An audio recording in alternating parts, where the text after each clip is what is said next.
Purchasing power इतनी ज़्यादा ना होने के बावजूद चीज़ें उनको आसानी से मिल रही हैं।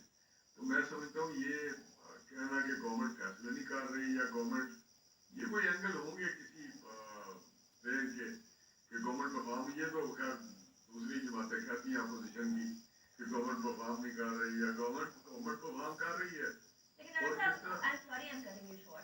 आपने फरमाया कि आप कहते हैं कि कुछ साथी अल्लाह करे, आप दुआ करते हैं कि काश किया होता कि वो जीत गए होते। आप ये कह रहे हैं कि वो ये उनकी बिटरनेस है बेसिकली, ये सारी बातें जो क्या पता है, मैं उनके किसी मुझे ना क्वेश्चन करे ना, मैंने आगे चले उस पे जस्ट लीव इट। बस यू सेड इनफ राजा, वो ना कह कुछ कह भी गए, कुछ कह ना सके वाली सिचुएशन होगी, मुझे समझ आ गया। जस्ट लीव इट असाइड, मैंने को बता। I understand.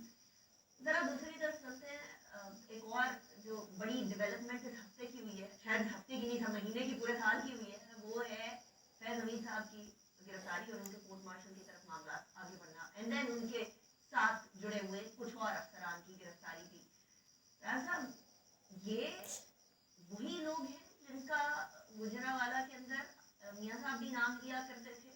जिस सिम्त में जा रही है सिचुएशन, जिस सिम्त में जा रही है सूरत हाल, आप उसको देखते हैं इससे कुछ भला निकलेगा आने वाले वक्त में? देखिए, मैं समझता हूँ कि चीज़ें जो करेक्शन की तरफ जा रही हैं ये बहुत पहले जानी चाहिए थी, और मैं आपको बता रहा हूँ विद ऑल ऑनेस्टी कि ये जो इस वक्त पॉलिटिकल इंस्टेबिलिटी हम जिसको कहते हैं, जिससे हमें बहुत या तो फेस कर रहे हैं, जिसका कहते हैं जी गवर्नमेंट, हम कहते हैं इकोनॉमिक स्टेबिलिटी के लिए, इकोनॉमिक प्रोग्रेस के लिए पॉलिटिकल स्टेबिलिटी बहुत ज़रूरी है।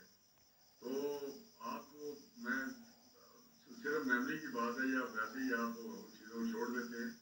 जब अदमी की बात हो रही थी तो इस शख्स ने जो इस वक्त जेल में है, उसने कहा था कि मैं निकल गया तो मैं बहुत खतरनाक हो जाऊंगा, मैं एज ए प्राइम मिनिस्टर मैं निकला हुआ बहुत ज़्यादा खतरनाक हो जाऊंगा। और उसने साबित कर दिखाया कि अगर उसने अपने दौरे इक़्तिदार में पाकिस्तान को कमज़ोर किया है, वहाँ पे उसने निकलने के बाद भी मार्च के जरिए इन्हीं तरीके से जब निकला तो उसने उसके बाद भी कोई कसर नहीं छोड़ी कि पाकिस्तान को किस तरह कमज़ोर किया जाए, किस तरह दारों के साथ खिलवाड़ किया जाए। और उसकी जो क्लाइमेक्स था कि वो सारी सोच का या उसका जो प्रोग्राम था वो था 9/9 में जो हुआ उस वक्त आपके सबके सामने है, सारी दुनिया के सामने है। लेकिन उसके आगे जो मोहरे थे या उनके कोई करीने थे या काम करने वाले, वो ऐसा एक्सपोज हो रहे हैं और वो और उन पे एक्शन भी हो रहा है। तो मेरा हर ये चीज़ें बेहतरी की तरफ जा रही हैं। हमें मुल्क में इंतजार नहीं चाहिए, हमें जितना सामी या इंतजार नहीं चाहिए सिर्फ अल्टीरियर मोटिव के लिए कि हम नहीं है तो कुछ नहीं है। अच्छा, ये तो ख्वाजा आसिफ साहब बात कर रहे हैं, राणा साहब, वादों की, कसमों की, उम्मीदों की जो दिए गए थे, इसके अंदर जहाँ साहब बड़े वाज़ेह तौर पर नाम ले रहे हैं। आप इनमें से किसी चीज़ के प्रिवी हैं? आप इनमें से किसी चीज़ के विटनेस हैं? किस चीज़ की कसम? कि बोला गया कि मुझे एक्सटेंशन दे दें, हम लोग इमरान खान से तंग आ चुके हैं, ये पहले बोला गया, नवाज शरीफ साहब के साथ गुफ्तगू होती रही, बात होती रही, फिर लंदन प्लान की वो बात होती है। वो इन सारी चीज़ों में ये जो ख्वाजा आसिफ साहब आजकल बात कर रहे हैं, इसमें कुछ आप उस टाइम पर उसको तस्दीक या तरदीद कर सकते? नहीं, मैं तो किसी का प्रेमी नहीं हूँ, ना मुझे ये पता है कि ये जो भाई साहब ने कहा है, भाई साहब एक बहुत आदमी हैं और जो कहते हैं बिल्कुल सही करते होंगे, क्योंकि मैं उनको जानता हूँ कि वहाँ पे जो डिफेंस मिनिस्टर भी पहले भी रहे, अब भी रहे, और वो बहुत सारी चीज़ों का उनको इल्म है। और जो बात आप कर रही हैं दूसरी लंदन प्लान वाली, मेरा तो ख्याल है कोई नहीं, क्योंकि मैं था लंदन में, लेकिन मैं आपको बता रहा हूँ कोई ऐसी चीज़ नहीं थी जिससे ये तसर दिया जाए कि कोई ऐसा कोई मनसूबा था या कोई बात थी।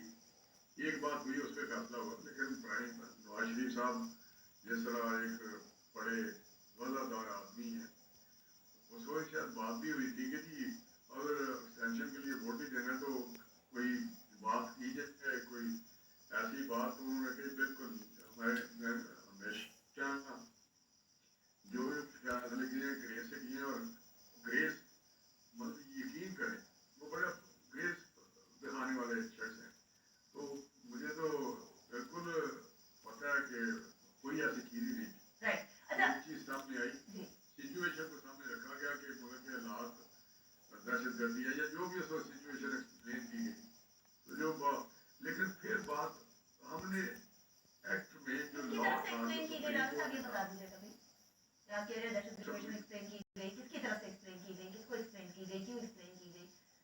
क्या उस वक्त हमें बताया गया कि ये सुप्रीम कोर्ट में सही बात सुनो, सुप्रीम कोर्ट ने एक जजमेंट दी जज साहबान ने कि कोई ऐसा लॉ है ही नहीं है जो रेगुलेट करे आर्मी चीफ की एक्सटेंशन को और या दूसरे मुलाक को। तो फिर